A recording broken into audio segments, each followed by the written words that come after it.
하나님이 이 금요 찬양 예배에 오시는 분들만큼 너무 기뻐하십니다. 그리고 수요 예배에 오시는 분들은 더 기뻐하시고요. 그런데 금요 예배에 오시는 분들은 영적으로 이제 이 젖먹이 어린 나이 단계를 떼시고 이제 장성한 믿음으로 살기 위해서 막 기도하시고 막 이 영적 전쟁에서 이기기 위해서 그냥 부단한 그런 싸움을 싸우시는 분들이에요. 제가 그렇게 압니다. 그래서 특별히 오시면 여러분들에게 하나님이 막 기뻐가지고 그 영이 성령이 막 여러분들에게 뭘 그냥 선물 주시고 능력 주시고 막 하시고 싶어가지고 그러는데 여러분들이 항상 깨어서 작은 일 하나까지 분별하시는 그런 지혜가 필요한 때입니다. 그러니까 말로만 마지막 때에 살고 있다고 그러는데요, 마지막 때가 어떤 것인가. 눈 뜨고 있어도 코 베갑니다. 마귀가. 그런 시대예요. 잠시 잠깐 한눈 팔면은 그냥 쏙 들어가지고 날 점령해 버립니다. 결박시켜 버리고 꼼짝달싹 없이 만들어 버려서 내가 언제 믿음이 있었냐, 내가 언제 은혜 받은 자냐 싹 잊어버리게 합니다. 그렇게 사는 시대에 우리는 살고 있습니다. 그러니까 부단히 주일날 예배 한번 드리면 됐지, 왜 또 자꾸 목사님이 전화해갖고 금요일날 나와라, 수요일날 나와라, 자꾸 못 살게 굴고 그냥 나를 푸시하느냐 이렇게 생각이 들 때도 있지만은요, 그렇게 나를 다 잡지 않으면은 3일 지킬 수가 없다니까요. 요새 이 은혜를 받은 은혜를 3일 동안만 주님과 관계가 이 소홀해지면은 바로 세상에 그냥 동화되고 전이 되어지고 온갖 잡다한 바이러스가 싹 들어옵니다. 그런 시대를 살고 있기 때문에 자꾸 독려하는 거예요. 배신 데려와서 그 사이에 3일 동안을 씻고 또 다시 무장하고 그렇게 다시 세상에 나가서 승리하고 하는 그런 주님과 동행하는 삶, 그렇게 그것이 영이 되기 위해서 그렇게 독려하는 겁니다. 그러면 어떤 분들은 근데 집에서도 기도 열심히 하고 있고 기도에서도 집에서도 말씀 잘 듣고 있다고, 요새 유튜브로 그냥 온갖 종류의 목사님들 좋은 말씀들 다 듣고 있다고, 내가 꼭 예배 안 드려도 예배 집에서 잘 드리고 있다고 그렇게 하실 수 있지만은요, 그거하고 이거하고는 전혀 다릅니다. 전혀 다릅니다. 거기에 요새 많은 이 시대의 조류들이 속고 있어요. 속고 있습니다. 몸이 따라가지 않는 것은 그것은 능력이 없습니다. 몸이 따라가지 않는 것은 머리만 큽니다. 그래서 때가 되면 깨까닥. 우리 미국 이 숲속에 보면은 넘어진 나무들 너무 많잖아요. 근데 그 나무들 너무 아름들이 너무 튼튼하고 이쁘게 생겼는데도 왜 저게 넘어져서 죽게 되었을까? 잘 한번 보십시오. 그러면은 그 답을 그 뿌리에서 찾을 수가 있는데요, 이 미국에 있는 땅들이 너무 비옥하니까 이 나무들이 깊이 뿌리 내릴 필요가 없는 거예요. 그냥 뿌리만 조금 내리고 있어도 그 영양분이 너무 풍부하니까는 그렇게 뿌리는 깊이 안 내려도 많은 양분을 받음으로 높이 아름답게 자라가 올라가는 거예요. 그러다가 어떻게 되겠습니까? 때가 되어 허리케인 시즌이 닥치면, 풍랑이 찾아오면 그 혹독한 바람에 속절없이 뿌리채 뒤집혀 버려서 넘어집니다. 죽게 됩니다. 죽게 돼요. 우리네 신앙도 이와 같은 힌트를 좀 얻으셔야 합니다. 내가 좀 요새 정말 뿌리 깊이 안 내려도 나에게 뭐 은혜가 쏟아지고 막 말씀과 뭐 이런 것들이 막 나에게 어떤 양분처럼 그렇게 나를 자라게 한다. 이럴 때 경계하셔야 합니다. 내가 이것을 지켜낼 수 있는 기초공사가 되어 있는가? 기초공사. 내가 도대체 예배나 제대로 나오고 있는가 요새? 에? 내가 기도 생활이나 잘하고 있는가? 이런 것 없이 막 되어졌다 싶으면 어느 때가 되면 기꺼닥 넘어집니다. 교회 떠나야지. 이 교회는 끝났어. 이 교회는 다 쓰레기들만 모였어. 이제 거룩한 교회, 좋은 교회 찾아 나서야지. 결론이 딱 이렇게 납니다. 많은 방법에서 심지어 하나님의 일을 하는 것 또는 내가 주의 일을 한다고 막 하는 일들에까지 마귀는 은밀하게 찾아와서 우리로 잘못된 판단과 미혹된 길로 우리를 믿음에서 예수께서 교회에서 멀어지게 떠나가게 만드는 것이 지금 이 시대입니다. 그래서 오늘은 그러한 의미에서 갑작스럽게 아까 금방 이 말씀을 주셔가지고 제가 급히 묵상하면서 이 말씀을 좀 준비했습니다. 그리고 지난주에 우리 최 지사님께서 수요 예배 말씀은 왜 안 녹음 안 해주시냐고, 안 올리냐고 그래 자꾸 컴플레인을 하셔가지고 제가 굉장히 기뻤습니다. 멀리 메릴랜드 사시니까 수요일까지 오시기가 너무 힘들지만은, 근데 그 수요 예배 때 증거된 말씀에 그것을 사모하는 마음이 있잖아요. 어떻게든지 몸은 올 수 없지만은 그 자리에 함께하고 싶은, 그 말씀을 놓치고 싶지 않은 그런 마음, 그 표현, 그 속으로는 갖고 있지만은 그것을 표현한다는 게 중요한 겁니다. 행함으로 나타내는 거 굉장히 중요합니다. 예수님께 기도할 때도요, 예수님과 이렇게 교제하고 사랑을 나눌 때에도요, 표현하는 게 굉장히 중요합니다. 속으로 말로만 하는 거하고 말하고 자기가 중심에 있는 것들을 표현하는 거 굉장히 중요합니다. 그래서 오늘 지금부터는 열심히 녹음해 놓으려고 합니다. 그래서 오늘 말씀도 녹음해서 또 필요한 분들에게 그렇게 또 그 CD 만들어서 나눠 드리려고 그렇게 제가 녹음 스위치 눌러놨습니다. 아멘. 근데 오늘은 굉장히 중요한 말씀일 거예요. 말씀의 제목은 사랑과 인정의 영적인 분별이라는 내용입니다. 좀 어렵죠? 금요예배 나오시는 분들은 수준이 좀 높아서 오늘은 굉장히 수준이 있는 말씀을 여러분과 함께 나눌 거예요. 굉장히 중요한 말씀입니다. 마태복음 16장 13절로 24절까지 말씀입니다. 우리 본문 마태복음 16장 13절로 24절까지 말씀 찾으셔서 합독합니다. 예수께서 가이사랴 빌립보 지방에 이르러 제자들에게 물어 가라사대, 사람들이 인자를 누구라 하느냐? 가로되 더러는 침례 요한, 더러는 엘리야, 어떤 이는 에레미야나 선지자 중에 하나라 하나이다. 가라사대 너희는 나를 누구라 하느냐? 시몬 베드로가 대답하여 가로되 주는 그리스도시요 살아계신 하나님의 아들이시니이다. 예수께서 대답하여 가라사대 바요나 시몬아 네가 복이 있도다. 이를 내게 알게 한 이는 혈육이 아니요 하늘에 계신 내 아버지시니라. 또 내가 내게 이르노니 너는 베드로라. 내가 이 반석 위에 내 교회를 세우리니 음부의 권세가 이기지 못하리라. 내가 천국 열쇠를 네게 주리니 네가 땅에서 무엇이든지 매면 하늘에서도 매일 것이요 네가 땅에서 무엇이든지 풀면 하늘에서도 풀리리라 하시고, 이에 제자들을 경계하사 자기가 그리스도인 것을 아무에게도 이르지 말라 하시니라. 이때로부터 예수 그리스도께서 자기가 예루살렘에 올라가 장로들과 대제사장들과 서기관들에게 많은 고난을 받고 죽임을 당하고 제3일에 살아나야 할 것을 제자들에게 비로소 가르치시니, 베드로가 예수를 붙들고 간하여 가로되 주여 그리 마옵소서. 이 일이 결코 주에게 미치지 아니하리이다. 예수께서 돌이키시며 베드로에게 이르시되 사단아 내 뒤로 물러가라. 너는 나를 넘어지게 하는 자로다.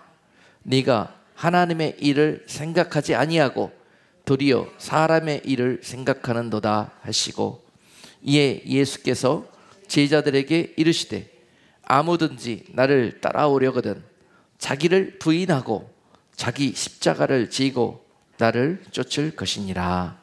아멘. 오늘 본문 말씀을 가지고 사랑과 인정이 어떤 차이가 있느냐, 사랑과 인정이 굉장히 중요한 의미를 가지고 있습니다. 많은 분들이 이것이 혼동돼 갖고 마귀한테 미혹을 받습니다. 사랑을 가장해 갖고 인정으로 행하게 해가지고 망하게 하는 것, 그것이 마귀가 최근에 얼마나 자주 쓰는 계계인지 모릅니다. 오늘 그것을 오늘 말씀을 근거해서 여러분께 증거하도록 하겠습니다. 오늘 본문에서 예수님께서 그 예를 보여주셨어요. 예를. 지금 가장 아끼는 제자들 12 중에서 그 중에서 제일 수제자로 삼으시고 그 베드로의 믿음이 날마다 커가는 것을 보시고 지금 예수님이 너무도 기쁘셨습니다.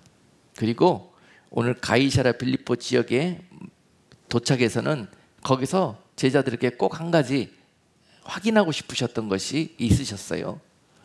그래서 제자들이 모여있는 자리에서 제자들에게 물어봅니다. 예수님이 얘들아, 세상에서 나를 사람들이 무엇라고 부르더냐 그렇게 물어봤습니다. 그랬더니 이렇게 대답했죠. 가로되 더러는 어떤 이들은 세례 요한이라고 그러고 어떤 이들은 엘리야가 살아나셨다고 그러고도 어떤 이는 예레미야나 선지자 중에 하나가 다시 오셨다 이렇게 말하더이다 그랬습니다. 그래서 지금 이 순간은 제자들만큼은 예수님을 뭐라고 생각하고 있습니까? 어떤 분이라고 여기고 있습니까? 지금 마태복음 16장 정도 오면은 뭔가 그들이 처음 부르심을 입었을 때는 그냥 뭣도 모르고 순종해서 따라왔는데 어떤 랍비가 나를 제자 삼는다고 그러니까 그냥 기뻐가지고 다 버려두고 그 영이 그를 보면서 순종할 수 있는 은혜가 생겨서 따랐는데요. 따르다 보니까 예수님이 보통 분이 아니라는 것을 알게 됐습니다. 예수님은 많은 능력을 가지셨고 귀신도 쫓으시고 병도 다 고치시고 가만히 따라다녀 보니까는 죽은 자도 막 살리시고 무에서 유를 막 지어내시고 창조하시고 물이 변화해서 막 포도주를 만들어내시고 야, 이분 따라다녔다가는 정말 우리가 큰 좋은 일들이 많이 있겠다. 그리고 당시에 그들이 갖고 있었던 생각이 세상적인 압제와 고통 속에서 정말 온 백성들이 말 못할 그런 고난과 고통 속에 살고 있었습니다. 그래서 그 백성들의 그 소원이 무엇이었냐면은 메시아가 빨리 오셔서 우리를 구원해 달라고, 이 압제와 고통 속에서 우리를 건져 달라고 하는 것이 그들의 국민적인 그런 소망이었습니다. 그러던 중에 어느 제자 중에 어떤 사람은 이분 정도라면은 우리나라를, 우리 이 이스라엘을 저 로마의 압제 속에서 저들을 다 쳐부시고 우리를 구원해 내시겠다. 우리 민족의 구원, 나라의 소원을 풀 그러한 전능자라. 이런 게 느껴지고 믿어지는 거예요. 지금 제자들 입장에서는 지금 그런 정도의 수준까지 와 있습니다. 근데 예수님의 목적은 그들을 가리켜서 예수님이 메시아 되심과 세상을 구원하러 오셨는데 그 방법이 십자가에 돌아가심으로 내가 죽어서 저들을 살리시겠다는 그런 예수님의 목적을 가지고 이 땅에 오셨습니다. 그런데 저들의 목적은 무엇이었냐? 그런 예수님을 이용해 가지고 자기들의 각자의 목적을 이루고 나라의 목적을 이루고 백성들의 목적을 이루어야 되겠다 하는 그러한 정도, 그런 관계, 예수님과 제자들의 관계가 이런 정도의 시대라고 볼 수 있습니다. 그런 그들에게 예수님이 다 그들을 아시죠? 질문합니다. 그러면 너희는 나를 누구라고 하느냐? 너희는 나를 누구라고 보느냐? 그랬더니 그때 누가 나타납니까? 16절에서 시몬 베드로가, 다른 제자들은 머뭇머뭇 망설이고 자기 속내를 잘 표현을 못합니다. 그런데 시몬 베드로가 그때 하나님의 은혜가 임하여서 이렇게 고백하죠.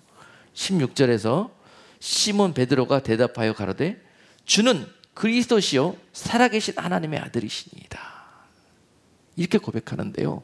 이 고백과 이 대답이 얼마나 주님의 마음을 기쁘시게 하셨는지, 주님께서 그냥 그 순간에 그 대답을 듣고 그냥 번쩍 정신이 드셔가지고 이 대답을 하는 자가 누군고 도대체 쳐다보시는 거예요. 도대체 누가 이런 대답을 할 수 있는 거, 내 제자 중에 과연 이런 자가 있었더냐 쳐다보는데, 그것도 그 이름 베드로, 수제자 베드로가 오늘 이 대답을 주님 앞에 드렸던 것입니다. 당신은 하나님의 아들이십니다. 네가 어찌 그걸 알았느냐?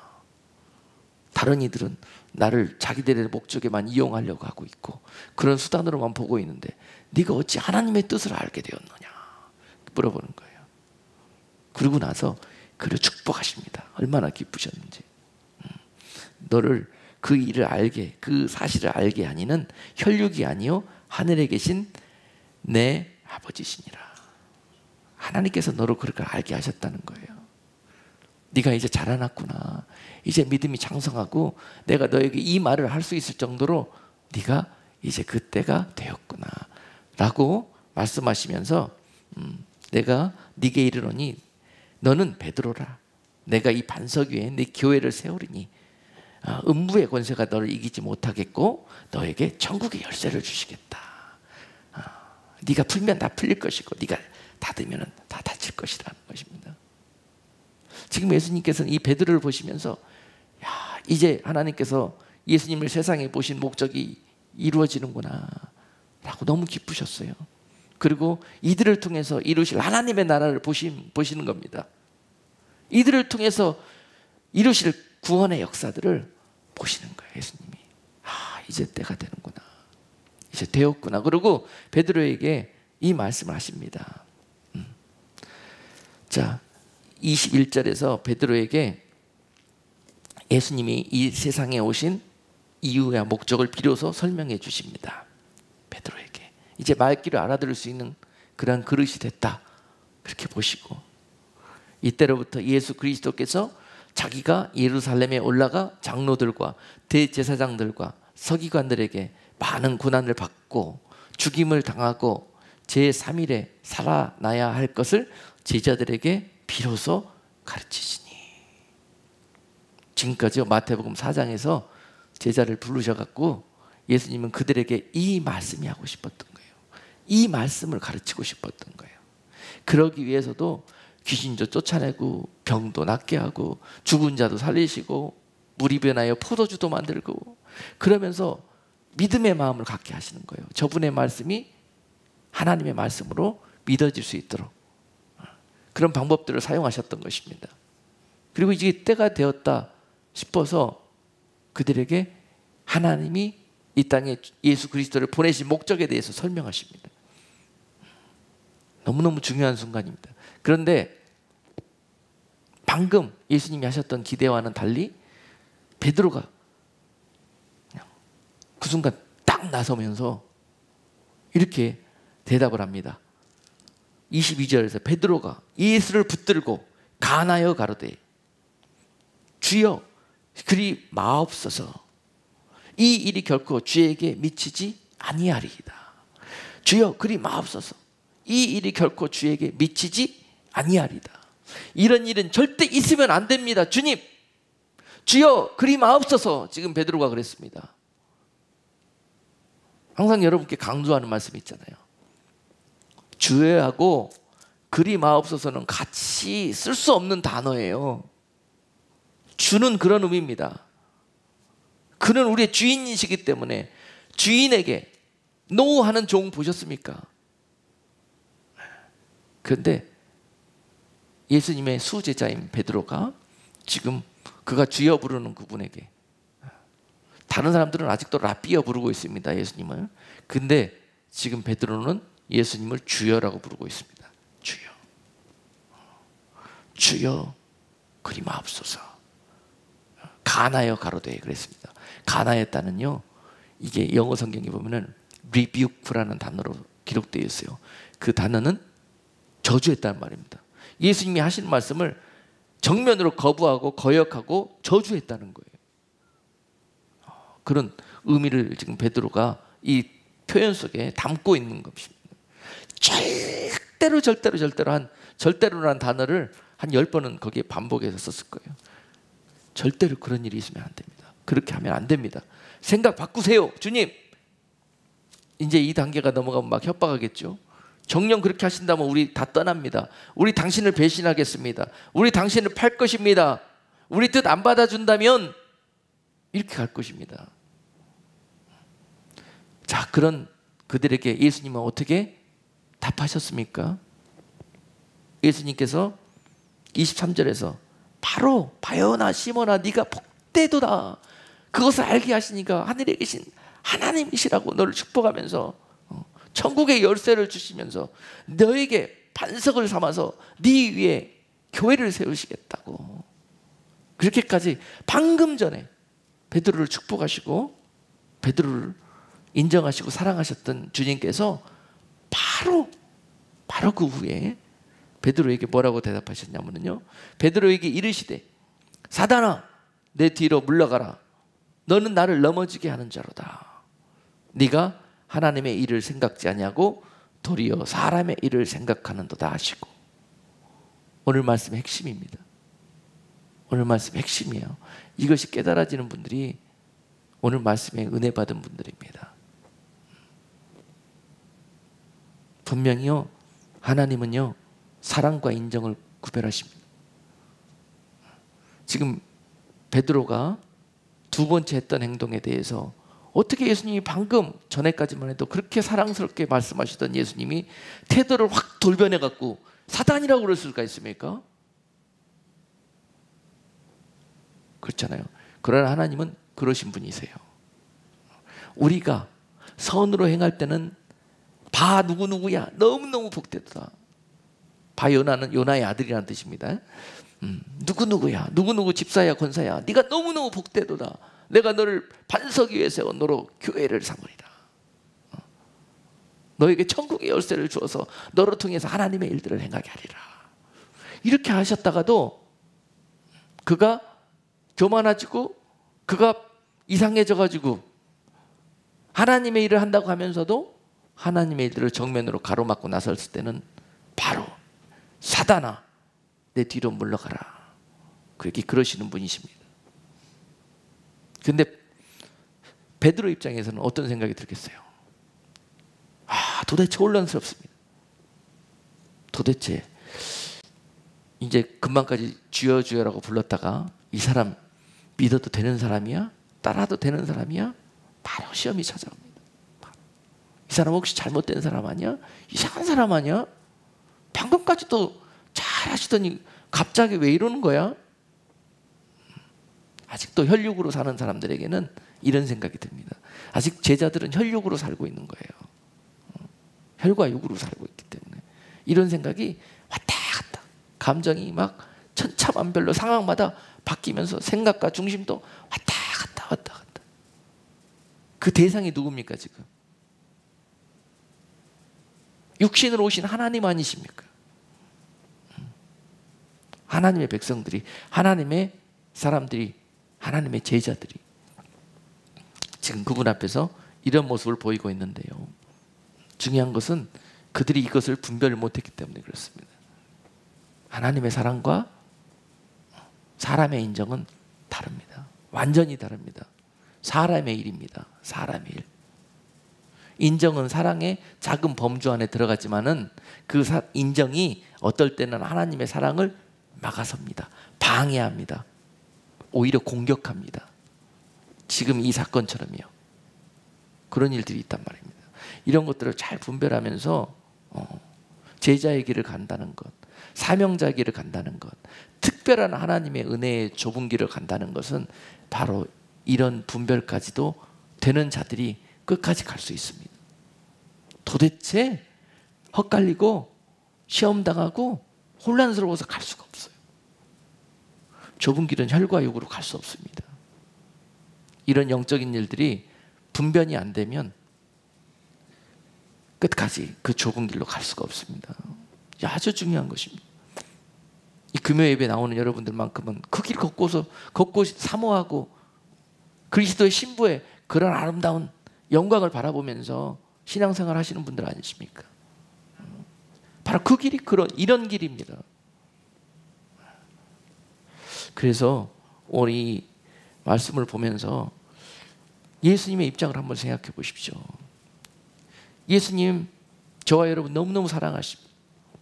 너무너무 사랑하셔서 어쩔 때는 뭐 각종의 이적과 막 축복과 은혜를 부어 주십니다. 그러다가도 그런 가운데 있는 우리가 베드로처럼 잠시 혈과 육의 생각에 마음을 빼앗겨서 육적인 소리를 하고 오히려 또 어린아이 짓거리하고 사람의 생각을 이야기하면요 바로 사단이라고 이야기합니다. 사단.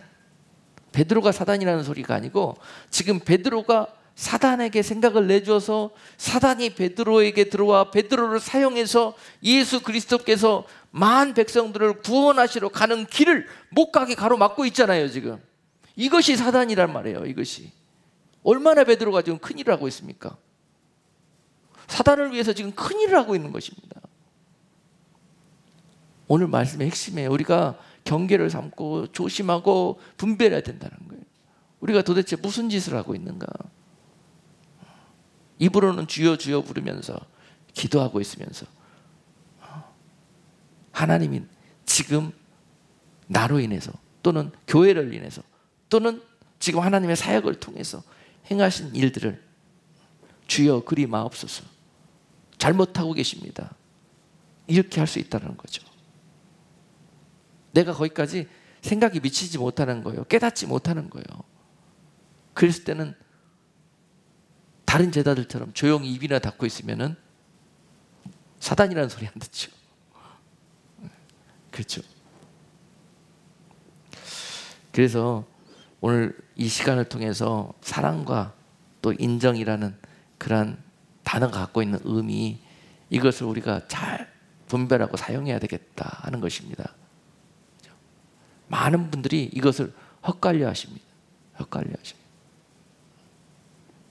하나님의 사랑은 우리가 원하는 사랑하고 전혀 다릅니다. unconditional love를 의미하기도 하지만은요, 때로는 아주 엄격한 조건적인 사랑입니다. 타협이 없습니다. 하나님의 사랑은 악한 것들과 전혀 타협이 없고요, 인간적인 사랑과 전혀 타협이 없습니다. 바로 사단이라고 그러지 않습니까? 인정상 어떻게 베드로한테 사단이라고 그럴 수 있어요? 그렇잖아요. 하루 이틀도 아니고 지금 동고동락으로 같이 하고 있는, 한솥밥 먹고 있는 사이인데 금방 나한테 축복했다가 금방 돌아서 가지고 어떻게 나한테 사단이라고 그럴 수 있냐고요. 인간적으로 인정상 어떻게 이런 일들이 있을 수가 있냔 말이죠. 근데 성경에서는요, 말씀을 안 드려서 그렇지 얼마나 많은 곳에서 이런 성경에 아주 핵심 비밀들이 들어있는지 모릅니다. 여기까지 자라나기를 원하십니다. 여기까지. 그래야 예수의 제자의 삶을 살 수 있습니다. 예수의 제자의 삶을 살고 제자를 통해서 이루실 하나님의 목적을 그들을 통해서 이루어 가실 수 있습니다. 여러분들 집사로 세우고 권사로 세우고 하셨을 때는 여러분들을 향해서 하나님이 가셨던 계획이 있으십니다. 목적이 있으십니다. 근데 그 목적과 계획대로 여러분들을 축복하시고 오늘 베드로처럼 그렇게 귀히 쓰시기 위해서 반석으로 삼으시고 그 위에 많은 하나님의 일들을 그런 계획하시고 짓기 위해서 그렇게 부르셨는데 불구하고 오늘 베드로처럼 그 뜻과 정반대의 대답을 하고 그렇게 살아간다면 바로 이렇게 하나님은 책망하신다는 말입니다. 그래서 초신자 때는 이런 부분들이 굉장히 이해하기가 힘듭니다. 이해하기가. 그리고 세상의 복을 구하면서 믿음을 구하는 사람들에게도 굉장히 이해가 하기가 힘듭니다. 바로 이런 구절이에요. 예를 들면 누가복음 14장 26절 말씀에서 물은 내게 오는 자가 자기 부모와 처자와 형제와 자매와 더욱이 자기 목숨까지 미워하지 아니하면 능히 내 제자가 되지 못하고, 이렇게 기록되어 있는 구절이 있어요. 그런데 다른 누가복음 18장 20절 말씀에서는 또 십계명에서 이런 구절이 있죠. 네가 계명을 안 하니 간음하지 말라, 살인하지 말라, 도둑질하지 말라, 거짓 증거하지 말라, 내 부모를 공경하라 하였느니라. 있어요.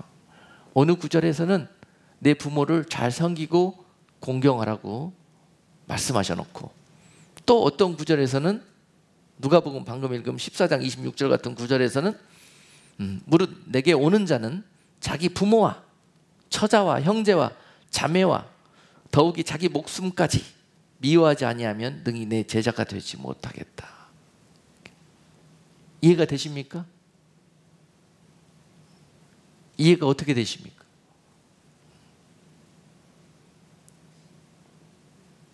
저도 이 구절을 이해하는데 굉장히 오랜 동안 기도하면서 이런 감동을 주셨습니다. 부모님을 공경하는 거 맞습니다. 그것이 하나님의 가르치심입니다. 그런데 때로는 그 공경하고 사랑하는 일들이 저주하는 일로 될 수가 있다는 거예요. 예를 들면 말이죠, 부모를 부인하고 부모를 버리는 일이 부모를 사랑하는 일이 될 수 있다는 이야기입니다. 때에 따라서는 이걸로 분별을 못한다는 거죠. 이게 분별이 안 돼갖고 시험이 드는 거죠. 오늘 베드로의 케이스입니다. 부모가 나의 가는 길, 하나님이 나로 인정해서 하나님이 나로 나의 보내신 목적을 이루기 위해서 순종하면서 나가는 발걸음 앞에 가로막아 선다면, 내 처가 그 길을 가로막아 선다면 또 누굽니까? 내 형제와 내 자매가 그 일을 방해한다면은 물리치라는 거예요. 물리치라는 거예요. 이것이 사랑이라는 것입니다. 이것이 하나님을 사랑하는 것이고 이것이 그를 사랑하는 거예요. 부모와 처와 자와 형제와 자매를 사랑하는 것이라는 것입니다. 이해가 됩니까? 물론 내게 오기를 원하는 자들은 분명히 그 대상들을 통해서, 오늘 베드로의 역사였던 사단처럼 사단이 그 통로를 통해서 너에게를 가로막을 거라는 거예요. 그리하지 마라, 그리하지 마옵소서, 그리하면 너와 절교하겠다, 그리하면 집 나가라. 때로 그렇게 나올 수 있답니다. 그러면서 하나님이 나를 통해서 그렇게 기뻐하시는 그 길을 막아설 때가 있다는 거예요. 사단이 내가 그 일을 하면 큰일 나기 때문에 내가 가장 사랑하는 사람, 나와 가장 관계가 끊을래야 끊을 수 없는 사람을 통해서 나를 그렇게 역사한다는 것입니다. 그럴 때가 있다는 것입니다. 그럴 때는 하나님을 사랑하고 내가 그를 사랑한다면 이렇게 하는 것이 하나님을 기쁘시게 하는 것이다라는 거예요. 예수님을 기쁘시게 하다는 것이랍니다. 그렇지 않다가는 사단이라는 소리 듣습니다. 이거는 일반 평신도 이야기가 아닙니다. 여러분 금요예배 나오시니까 이런 정도의 수준의 말씀을 전하는 거예요. 다 사명자의 삶을 살아야 되는 분이십니다. 그래서 그러는 거예요.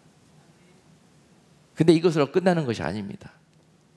이 시험을 이겨낸다면, 이 공격을 이겨낸다면요, 어떤 일들이 벌어지느냐, 그 사단의 도구가 되어갖고 내 길을 갈아먹던 그와 그의 뜻에 인정상 따르지 아니하고 하나님의 뜻에 순종해서 따랐다면 그 위에 하나님이 책임지십니다. 그 관계를 지켜주십니다. 올무에 빠지지 않는다는 거예요. 이것이 여러분께 드릴 소망이라, 이것이 오늘 드리는 answer입니다. answer, 답. 그것으로 끝나지 않습니다. 제가 한 가지 저의 간증을 하나 들어드릴게요. 저희 집안은 믿지 않는 가정이었습니다. 그래서 제가 믿음 생활하는 것이 굉장히 척박한 그런 환경 속에서 할 수밖에 없었어요. 그것도 제 아내 덕분에 결혼하고 나서부터 신앙생활 시작했지만 아주 가시밭이었습니다. 이 집안에서 도대체 이거를 잘 이렇게 다른 분들은 기도로 뒷받침해주는 뭐 하여튼 그런 힘을 얻고 그 목회자가 되고 막 그랬는데, 저 같은 경우에는 전혀 아무 그런 백그라운드가 없었습니다. 오히려 방해하는 그 힘만, 세력들만 주변에 가득하죠. 그래가지고 대표적으로 저희 아버님께서 교회 다니는 걸 굉장히 반대하고 싫어하시고 탐탁지 않게 여기셨습니다. 근데 하루는 명절날이면 이제 집에 다 찾아뵙고 인사 나누잖아요. 그러고 난 다음에 이제 부모님 입장에서는 가족들 오랜만에 만났으니까 좀 오랜 시간 같이 하면서 함께하면서 가족 간의 유대도 다지고 정도 나누고 좀 더 머물고 가면 좋겠는데, 아니 이 녀석이 와가지고 그날 밤에 밥 먹고 좀 놀더니 집에 가겠다고 그러네요. 그래서 우리 아버지가 너무 화가 나셨습니다. 그래가지고 그날 막 역정을 내시는 거예요. 가지 말라고.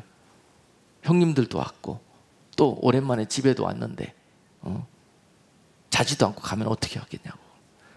그래서 아니 제가 와서 다 본부는 다 하고 또 인사도 다 드리고 또 밥도 먹고 또 같이 놀기도 했고 이제 다 됐으니까 저는 내일 교회 가서 할 일이 있거든요.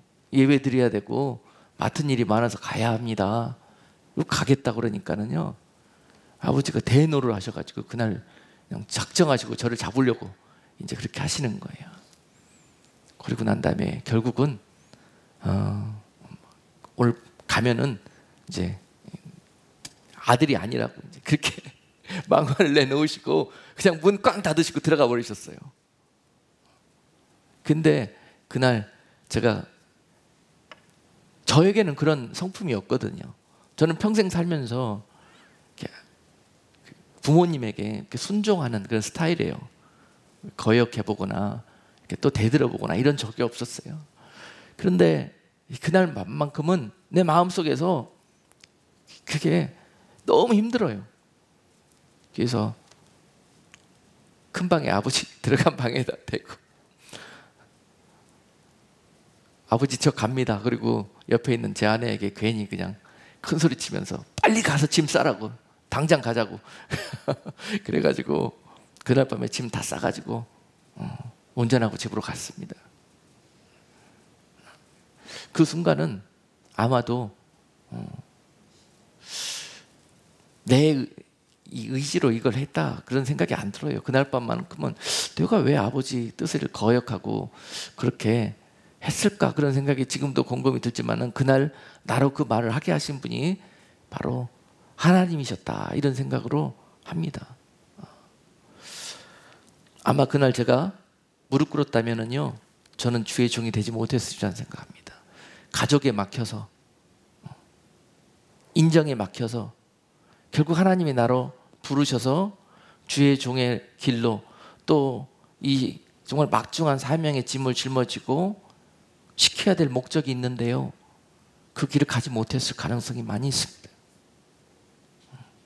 그러고 난 다음에 그 일로 저희 가정은 저를 내놓아 버렸습니다.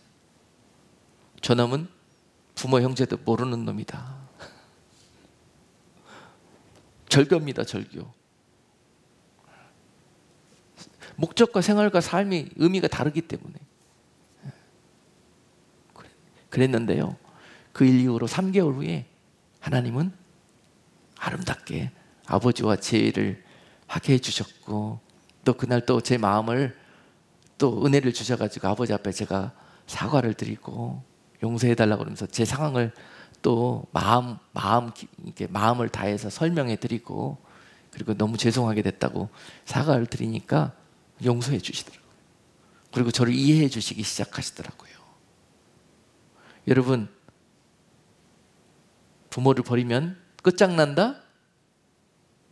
아닙니다. 순종하면은요, 왜냐하면 미웃고 막 버리고 싶어서 버리는 것이 아니라 하나님 때문에 버리면은요, 하나님이 돌려주십니다.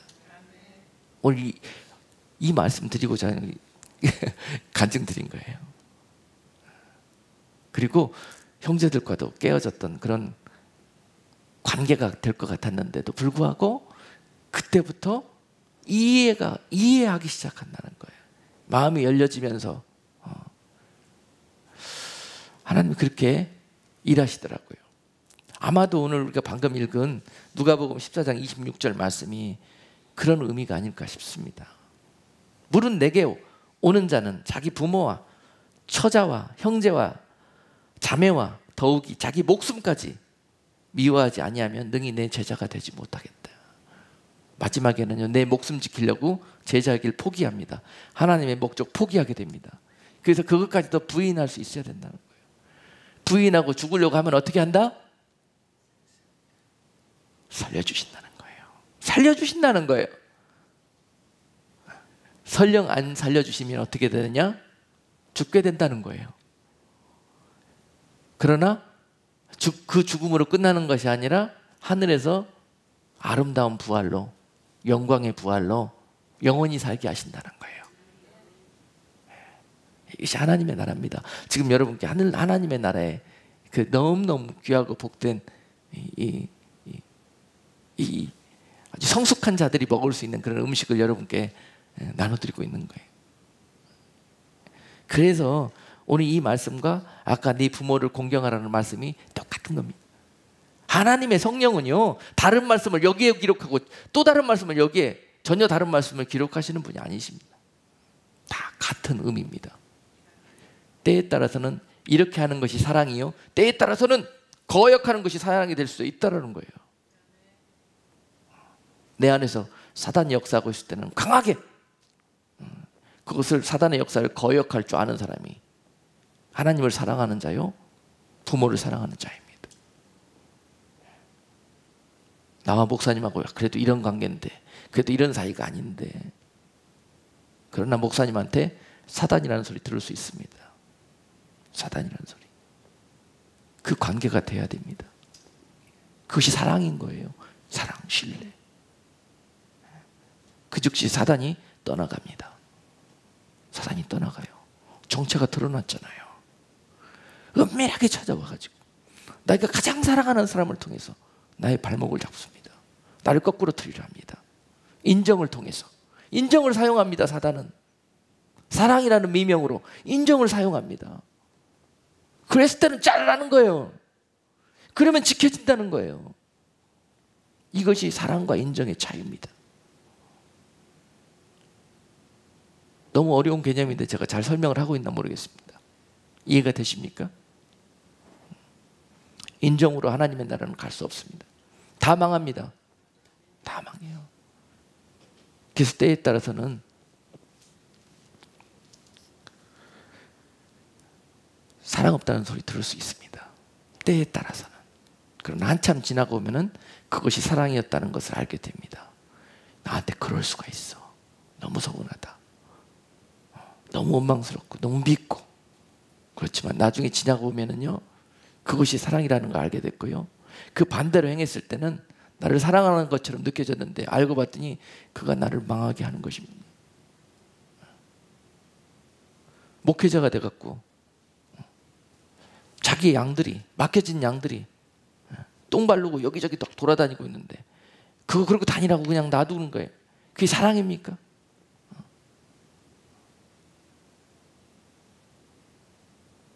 호되게 꾸짖을 때도 있고, 정말 한없이 사랑으로 칭찬할 때도 있고, 그러는 것입니다.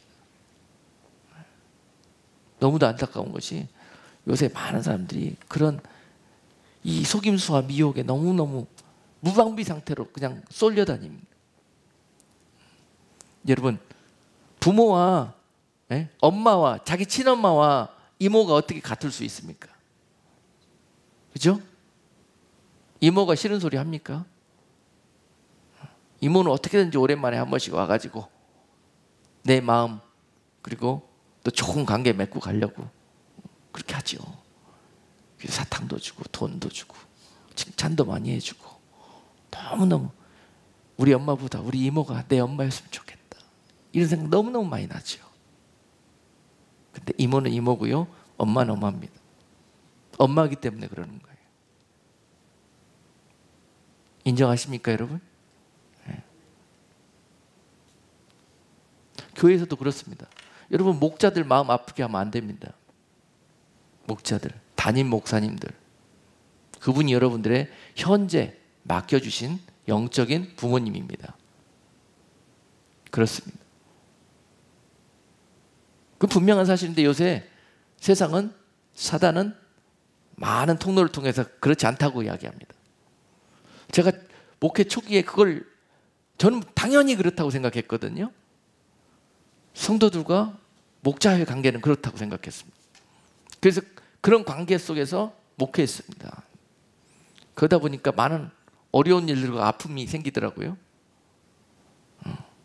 그래서 그런 아픔들, 어려운 일들을 동료 다른 목사님들에게 말씀드렸더니 그분들이 막 웃으시면서 아직 당신은 초짜라고 한다. 초짜라.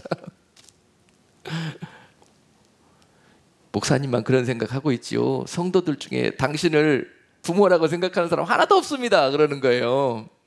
목회 많이 해보신 분들이. 그런 생각 빨리 버리시라고. 더 다치기 전에, 더 아프기 전에 빨리 버리라는 거예요. 그리고 그 관계를 일정하게 유지해야 된다는 거예요. 그렇지 않으면 다친다는 거예요. 여러분 어떻게 생각하십니까? 저는 아니라고 그랬습니다. 목자에게는 양 냄새가 나야 된다고 그랬습니다. 그래서 양들하고 같이 먹고 자고 비비고 그러면서 그들의 아픔과 고통과 그런 가운데서 함께 해야 되는 것이 목자의 직분이라고 그랬습니다. 그리고 난 다음에 그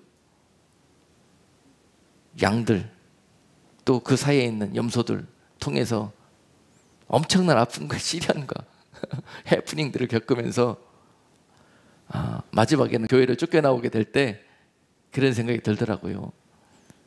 그때 했던 목사님들 말씀이 맞을 수도 있겠다. 여러분, 목사님들이 왜 사꾼이 되는 줄 아십니까? 그것이 목사님들 죄만이 아니에요. 양들의 똑같이 공범이에요. 공범. 우리 목사님들 사꾼 만드는 거예요. 그렇습니다. 따지고 보면. 그런데 우리 목사만 죄 짓고 나쁜 짓 해갖고 저렇게 한다고 우리는 그렇게 오히려 공범이면서 정죄하고 판단하고 비판합니다. 그렇습니다. 그런 거 함부로 하면 안 됩니다. 그렇게 보여져도 그렇게 알아줘도 내 입으로 그런 말들을 하면 바로 사단이 받아먹고 내 안에 들어옵니다. 같은 공범이고 죄인이기 때문에 그렇습니다. 죄가 있는 곳에는 죄를 먹고 사는 사단이 바로 들어옵니다. 이것이 엄청난 죄예요. 함부로 입을 열어서 판단하고 비판하는 것도 큰 죄인데요. 자기를 먹여주고 입혀주고 살펴주는 참 선한 목자를 사꾼이라고 막 비판하고 내 원하는 대로 안 해주고 내 마음에 안 맞다고 그래서 사랑이 없다고 막 정죄하고요. 아직 사랑이 뭔지 잘 몰라서 그러는 거예요. 그때는 몰랐을 때는 다른 제자들처럼 조용히 입 다물고 있으면 되는 거예요. 뭐 좀 안다고, 뭐 좀 내가 좀 의기가 있다고. 그때 일어서면 이제 큰일 나는 거예요. 사단이 앞잡이가 되고 바로 밥이 되면서 오늘 예수님이 베드로에게 했던 것처럼 그렇습니다. 사단아 내 뒤로 물러가라 이 소리 듣습니다. 이렇게 되는 거예요. 그래서 이 모든 일들이 왜 벌어지느냐? 이 사랑과 인정을 잘 분별하지 못하고 섞어서 그렇게 막 사용했기 때문에 그렇다는 거예요. 하나님의 말씀에 채찍 들고 인도하는 목자들은요, 여러분 눈에 보시기에 사랑 없게 보입니다. 인정도 없어 보입니다. 그렇게 보입니다.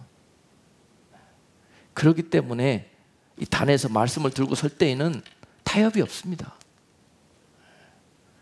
그렇지만 내려가서는 최대한 여러분들하고 같이 똥 묻히고 부벼대려고 같이 아픔을 느끼고 같이 삶을 느끼고 그렇게 하려고 하는 거예요. 그래서 그것이 다 사랑의 말이구나. 나를 생각해서 그러는구나. 나를 사랑하기 때문에 나를 책망하고 나를 매질했구나. 그것이 느껴지도록 그렇게 최대한 하려고 하는데 인간인지라 잘 안 돼요. 그게. 그렇지만 마음의 중심은 끝까지 목자는 그래야 된다는 거예요. 그래야 선한 목자가 되는 것이죠. 이 생각을 타협해버리면 바로 사꾼이 갑니다. 월급만 받으면 됐지 뭐. 그렇게 되는 거예요. 그런 마음으로 양을 치는데요, 가끔가다 이모님들이 한 번씩 오잖아요. 이모님들이 이모님들이 말씀 전하러 한 번씩 오는데 그분들은 이모예요. 이모. 근데 많은 교회에서 부흥회 한다, 무슨 강사님이 오셔서 뭐 한다 하면은요, 와, 우리 엄마하고는 완전히 다르네. 따라가야지. 그러고 갑니다. 많은 교회에서 물고기태가 그렇게 움직여집니다. 그분들은 이모입니다. 이모. 내 영혼을 맡아주지 않습니다. 그래서 이런 것들이 바로 사랑이 무엇이고 인정이 무엇이고 하는 것들을 잘 분별됐을 때 참사랑이 무엇이냐가 우리 가운데 깨달아지게 된다는 거예요. 제가 얼마 전에 어느 성도님에게 이렇게 얘기했습니다. 지금 우리 반주자님이 삶이 어려워가지고 힘들어서 믿음으로 잘 견뎌내다가 지금까지 잘 이겨내다가 내 인생에 이처럼 험한 고비는 내가 처음이라고 그러면서 그런 고백을 하더라고요. 그러면서 저 잠깐만 쉬었다 오겠다고 저한테 조금만 기다려달라고. 그리고 지금 교회 안 나오십니다. 근데 그분을 놓고 저만큼 마음 아픈 사람이 있습니까? 그런데 어찌 목사가 돼가지고 그런 실족한 성도한테 한번 안 찾아가냐고. 그런 말을 함부로 하면 안 됩니다. 여러분들이 생각하지 못하는 그러한 의미가 뜻이 그 안에 있습니다. 눈에 보여지는 대로 그냥 다른 사람이 한다 말 막 한다고 그래서 거기에 말을 함부로 섞으면 큰일 나는 겁니다. 그 길 못 갑니다, 여러분. 그 분별이 안 돼가지고는 주님이 가시는 지금 이 4명의 제자들이 있잖아요. 그분들은 그 제자들은 이 겟세마네 동산에 예수님이 마지막에 오르실 때도 그들을 옆에 두고 가셨습니다. 그런 자리에 함께 못 갑니다, 주님하고 같이. 분별이 안 되기 때문에. 거기 가면 딴 생각을 하고 헛소리를 하기 때문에 같이 갈 수가 없는 거예요. 그런데 우리 목사님은 그런 자리는 나는 안 데리고 가고 또 이렇게 이야기해요. 나의 형편은 못 보고. 왜요? 예수님이 다 데리고 가고 싶죠. 다. 근데 하나님이 하시는 사랑은 그런 겁니다. 그를 안 데려가는 것이 사랑인 거예요. 안 쓰시는 것이 사랑이에요. 쓰면 죄 짓고 큰일 벌리는데요. 하나님의 나라가 망해버리는데요. 어떻게 씁니까? 안 쓰는 것이 사랑인 거예요. 그를 지켜주는 거예요. 이런 것들이 잘 분별. 인정상 어떻게 그럴 수 있어? 인정 안 되는 겁니다. 인정. 하나님은 그런 사람들을 리더로 삼으세요. 리더로. 인정으로 통치하지 않고 하나님의 법으로 통치하기 때문에 이것이 굉장히 중요한 것입니다. 여러분들도 하나님 앞에 쓰임받고 싶다면요, 이 분별이 되셔야 합니다. 인정으로 하면 안 됩니다. 호되게 꾸짖을 때는요, 호되게 꾸짖어 들었다 놔야 돼요. 어머, 우리 목사님 어떻게 인격이 저렇게밖에 안 돼. 그렇게 보일 수 있어요. 그러나 그 사람을 보고 하는 게 아니라 그 속에 있는 역사하고 지금 악한 영, 그 사단에게 저주하고 있는 거거든요. 그 사단에게 지금 나가라고 그렇게 하고 있는 거거든요. 사람한테 하는 게 아니라는 거예요. 사람한테. 그래야 그를 살리는 것인데 그것이 바로 그를 사랑하시라는 거예요. 사랑하는 일이라는 것입니다. 그것이 때로 따라서는 사랑이 없는 것으로, 매몰차고 인정머리도 없는 것으로 그렇게 느껴질 수가 있지만은요, 참 사랑이 무엇인지. 여러분, 친엄마 아니면 그런 일 안 합니다. 좋은 소리 듣고 말지 뭐하러 그런 일 합니까? 나에게 맡겨진 양이라고 생각 안 합니다. 그냥 그렇게 살다가 그냥 내버려 두지 뭐하러 그래. 나는 월급만 받으면 되는데. 그렇지 않습니까? 목자들이 다 그렇게 변질되어 가고 있다는 거예요. 이유가 목자 때문에만 그렇다는 게 아닙니다. 양들에게, 목자에게 그걸 요구하기 때문에 그렇다는 거예요. 다 잘못되어 가고 있어요. 이런 것들이. 오늘 이런 부분들을 우리가 서로 나눌 수 있는 그런 시간들을 주셨습니다. 오늘 성경의 예를 통해서 이게 제 말이 아니라는 거예요. 예수님께서도 저의 목회의 샘플은 뭐냐? 저의 목회의 비전과 방향과 방법은 뭐냐? 저는 예수님의 공생의 사역 가운데 사역의 모든 키를 두고 있습니다. 예수님이 하셨던 것이 답이다. 예수님이 하셨던 대로 하겠다는 거예요. 예수님이 목회하셨던 것처럼 그렇게 하겠다는 거예요. 그렇게 제자 양육할 것이고 그렇게 성도들에게 말씀 전할 거란 겁니다. 다른 목사님들은 교회 부흥시키려고 무슨 방법을 쓰면 부흥된다더라. 어느 교회 무슨 세미나 듣고 오면은 그거 도입하면 잘 된다더라. 열심으로 그런 방법들 사용하지만은요, 저는 하나님이 원하시는 부흥은 하나님의 방법대로 하는 것이라는 것입니다. 육적으로 하나가 있든 둘이가 됐든 예수님께서요 그 부흥의 방법을 세상적으로 원하셨다면요 세상 얼마나 많은 숫자를 모으셨겠어요. 얼마나 많은 숫자를 예수님 주변에 불과 제자들 12 그것도 하나 어그러지고 11밖에 옆에 없었습니다.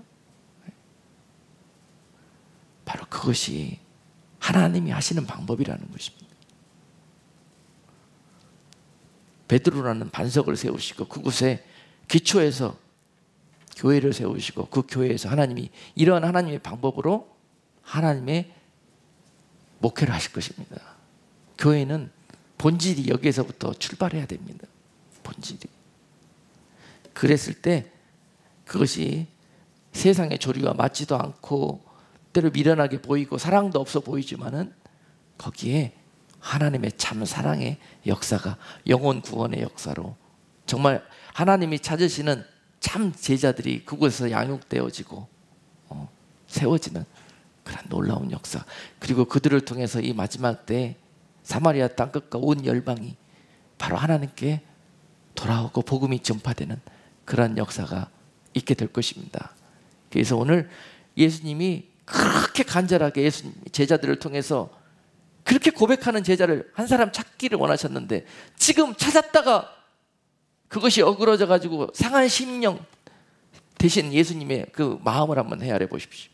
지금 이 시대에도 이와 같이 고백하며 이와 같이 하나님의 뜻을 분별하면서 제자의 길로 서 있는 그 한 사람, 그 한 사람이 주님이 얼마나 큰 기쁨이 될 것인지를 한번 생각해 보시고 오늘 이와 같은 그런 영적인 단계, 영적인 성숙, 그런 하나님의 뜻과 목적과 마음에까지 자라나시는 여러분 되시기를 주님의 이름으로 축복합니다. 기도하겠습니다.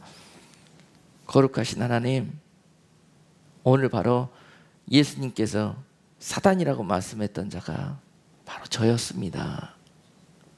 하나님, 바로 사랑과 사람의 인정을 분별하지 못하고 그저 하나님의 일들에 인정을 개입시켜서 하나님의 일들을 그르치고 가로막고 또 오히려 저주하고 또 수군거리며 비방하며 그 일을 막았었던 자가 바로 우리입니다.